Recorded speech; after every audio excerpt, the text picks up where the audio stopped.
sangkakala ni ada yang 3 kali, ada yang kata 2 kali. Okey, kalau yang 3 kali ni ialah yang pertama bila keadaan alam ini. Can anybody out there hear me? Hear me? 'Cause I just wanna Bismillahirrahmanirrahim. Assalamualaikum warahmatullahi wabarakatuh. Baiklah, kita akan teruskan PDPR kita pada hari ini iaitu Pendidikan Tauhid Darjah 6. Pelajaran 5, tajuknya Beriman kepada Malaikat. Okey, ini paparan kita Tauhid bersama dengan saya Ustazah Nurlihana binti Hani. Baiklah, kita mulakan dengan bacaan doa sebelum belajar. Bismillahirrahmanirrahim. Allahumma ftah alaina hikmataka wansyur alaina min khazaini rahmatika ya arhamar rahimin. Amin. Okey, baiklah. Pelajaran 5, beriman kepada malaikat, 5.1. Kita akan belajar tentang mengenal malaikat. 5.2, bilangan dan tugas-tugas malaikat. 5.3, manusia boleh melihat malaikat. Kita akan tahu siapakah dia manusia yang boleh melihat malaikat. Dan 5.4, malaikat boleh menjelma berupa manusia. Murid-murid boleh rujuk kitab Tauhid Darjah 6 muka surat 31 hingga 34. Okey, baiklah. Untuk 5.1 iaitu mengenal malaikat. Okey, kita hendaklah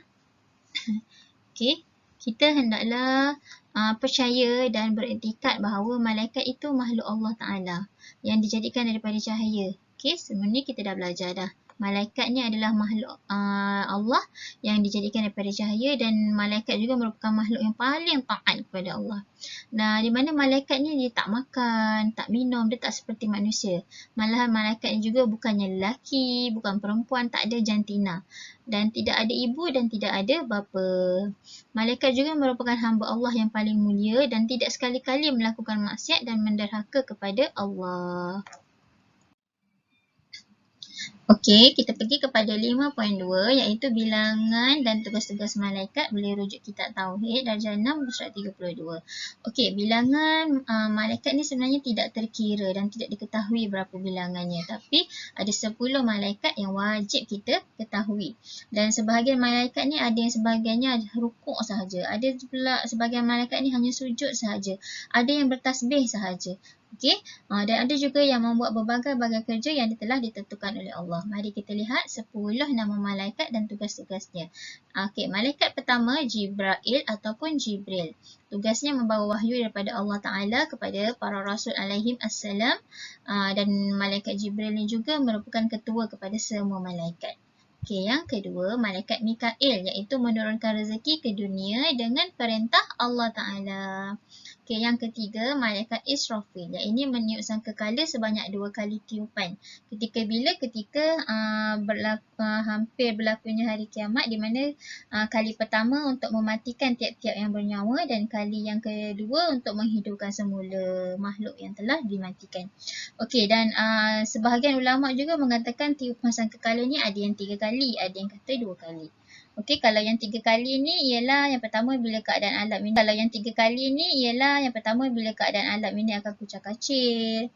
Okey, tiupan yang kali kedua apabila semua makhluk akan mati. Dan tiupan yang ketiga semua makhluk akan dibangkitkan semula untuk dikumpulkan di padang mahsyar. Okey, itu tugas malaikat Israfil. Okey, yang keempat, malaikat Israel. Apakah tugas malaikat Israel? Iaitu mengambil nyawa. Yang kelima, malaikat Malik. Malaikat Malik tugasnya menjaga neraka. Pergi kepada malaikat yang keenam iaitu malaikat Ridwan. Malaikat Ridwan tugasnya menjaga syurga. Okey, menjaga pintu syurga. Yang ketujuh, malaikat Raqib. Tugasnya menulis amalan kebaikan. Okey, amalan kebaikan manusia. Okey, yang ke-8 malaikat Atid yang ini menulis perbuatan jahat. Perbuatan kejahatan ni malaikat Atid akan catatkan. Okey, yang ke-9 malaikat Munkar dan Nakir. Okey, malaikat Munkar dan Nakir yang punya tugas yang sama iaitu menyoal mereka yang telah mati. Okey, dengan soalan Munkar dan Nakir. Okey. Okey, baiklah. Seterusnya kita pergi kepada 5.3 iaitu manusia boleh melihat malaikat. Adakah kita ni sebagai manusia biasa boleh melihat malaikat? Okey, jadi kita pergi kepada poin ni. Ada 3 poin. Yang pertama, sekiranya keadaan malaikat itu berupa seperti asalnya, maknanya dalam keadaan asal dia lah, dalam nur, cahaya, nescaya manusia tak boleh melihat. Kita tak boleh melihat malaikat. Kecuali, tapi ada siapa yang boleh melihat? Ialah para anbiya. Anbiya ni maksudnya para nabi kerana jisimnya terlalu halus. Okey, maknanya jisim terlalu halus ni jisim malaikat lah. Hanya para anbiya je yang dapat melihat malaikat.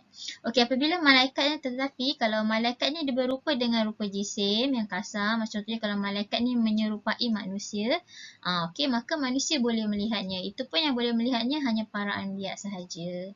Okey, yang ketiga, nabi dan rasul dapat melihat malaikat dengan rupanya yang asal kerana mereka diberi kelebihan oleh Allah Ta'ala supaya dapat mempelajari agama dan hukum-hukum syarak. Okey, jadi Allah memang beri kelebihan untuk para nabi dan rasul. Kerana apa? Kerana supaya mereka dapat mempelajari tentang agama dan tentang hukum-hukum syarak untuk disampaikan pula kepada umat manusia. Okey, baiklah, seterusnya kita pergi kepada 5.4. Okey, 5.4 ni pula ialah, okey, malaikat boleh menjelma berupa manusia. Okey. Okey, kita tengok yang pertama, poin yang pertama. Sebahagian sahabat Rasulullah SAW dapat melihat malaikat ketika mereka turun kepada baginda yang menyerupai seorang sahabat Nabi yang bernama siapa? Dahiyatul Kalbi. Okey. Maknanya kat sini malaikat ni boleh menjelma, boleh menyerupai manusia. Dan ada sebahagian sahabat Nabi yang dapat melihatnya.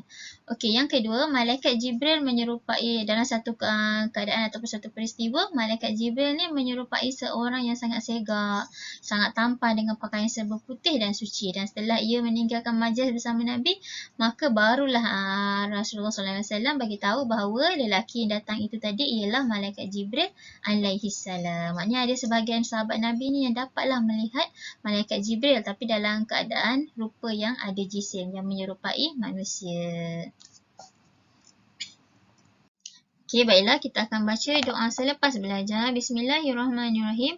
Allahumma inni astaudi'uka ma'allimtanihi faradudhu ilayya inda hajati ilaihi wa la tansanihi ya rabbal alamin. Amin. Okey, baiklah, sekian dahulu daripada Ustazah. Semoga bermanfaat dan kita jumpa lagi. Assalamualaikum warahmatullahi wabarakatuh. Bye.